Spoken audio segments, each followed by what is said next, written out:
Sziasztok! Bizonyára tudjátok, hogy József Attila költő 120 éve született.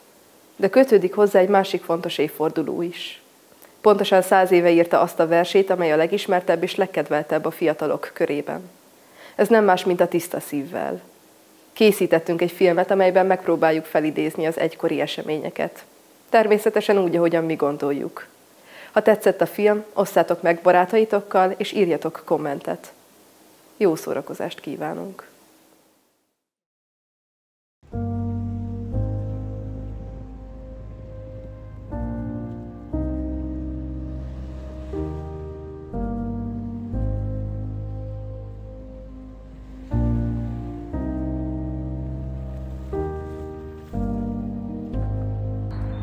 Már 3 napja.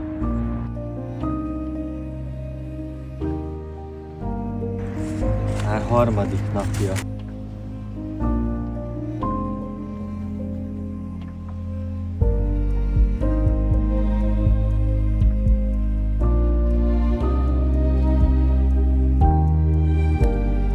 Harmadnapja. Igen, így jó lesz. Harmadnapja nem eszek. Se sokat, se keveset.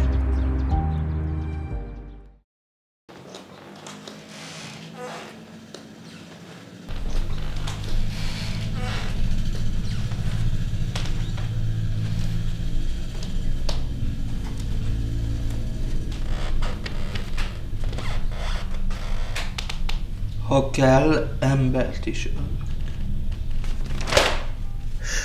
Halált hozó fűterem, gyönyörű szép szívemen.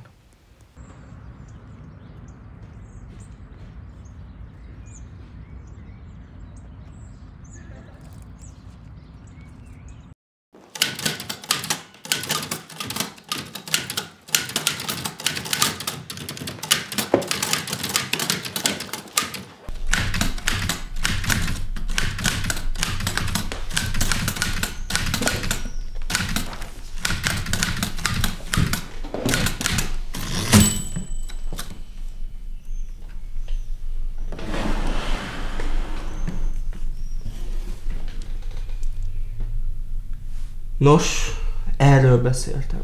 Olvassa.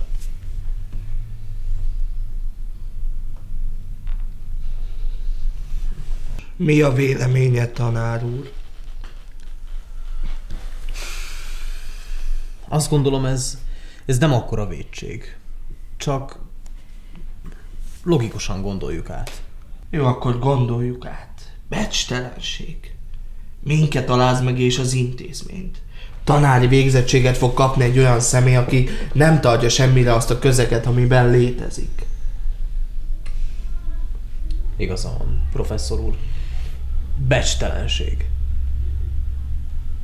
Az. Meggyalázza az intézményünket, és vele együtt minket is. Ha ez a diák szányra kap, ki tudja, mi lesz a vége. Ezt nem akarja kolléga, igaz? Valóban nem. De mit tegyünk, professzor úr? Talán el akarja bocsátani? Valljuk be, ez azért nem akkora vétség. Csak bízza rám. A szakértelmemre. Nem hagyhatjuk, hogy meggyalázzanak bennünket még jobban. És kell egy tanú. Egy semleges tanú. Egy bizottsághoz kell egy semleges tanú. Értem. És mire gondol? Hívja be Fehér Edét, a tankörtársát.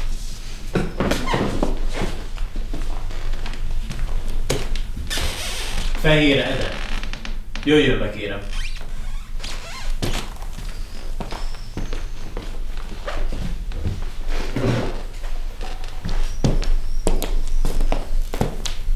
Jó napot kívánok!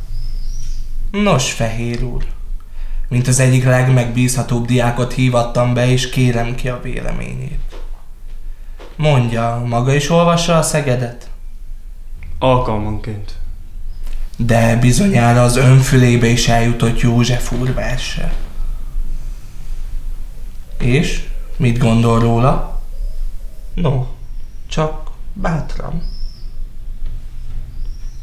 Semmit? Hát, nem is tudom. Kérem, maga egy éles eszű diák. Biztos alkotott magában véleményt. Igen. Ilyen verssel még nem találkoztam. Ilyen verssel még nem találkozott. Remek.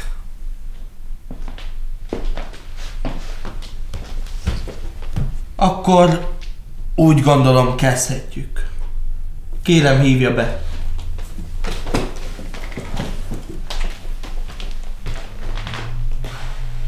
József Attila.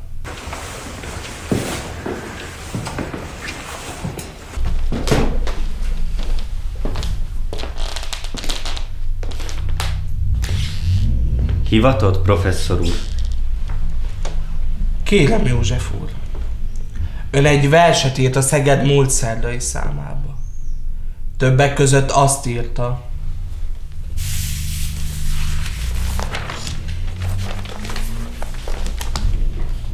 hogy nincs se istene, se hazája, és hogyha kell, eladja magát és embertől.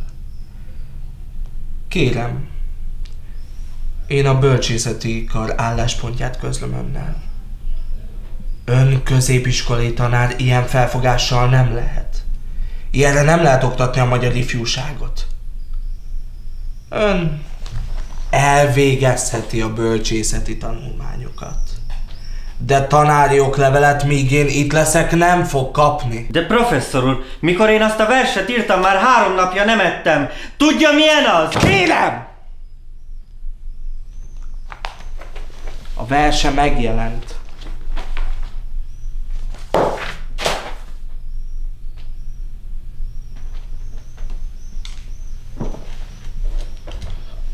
Csak ennyit akartam közölni önnel. Távozhat.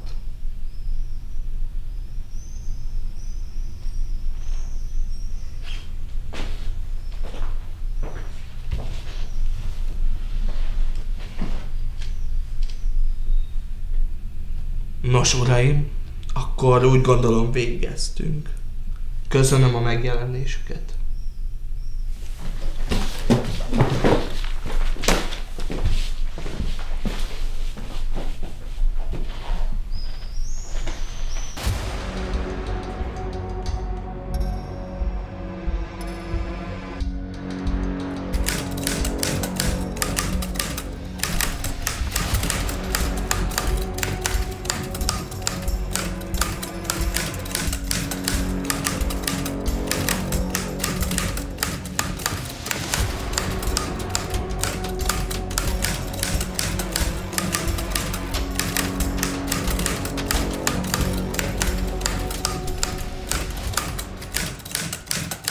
Olvastam egyszer verseit, és azt mondtam, azt a mindenit, mit írt, pikírt.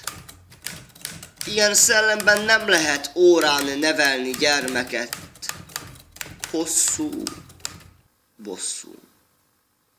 Behívattam, volt 2 tanú, benne sem ötlött földgyanú, menni, ennyi.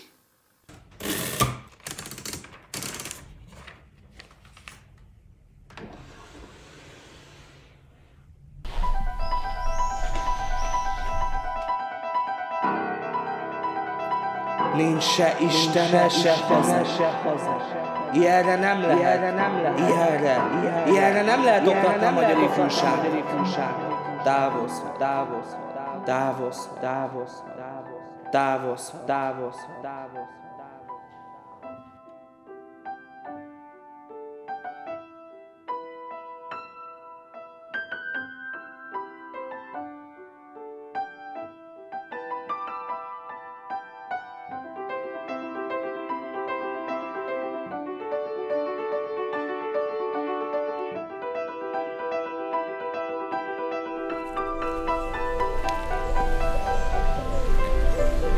Nincsen apám, se anyám, se Istenem, se hazám, se bölcsőm, se szemfedőm, se csókom, se szeretőm. 3. napja nem eszek. Se sokat, se keveset. 20 esztendőm hatalom. 20 esztendőm eladom. Hogyha nem kell senkinek, hát az ördög veszi meg. Tiszta szívvel betörök. Ha kell, embert is ölök. Elfognak és felkötnek. Áldott földdel elfödnek. S halált hozó fűterem. Gyönyörű szép szívemen.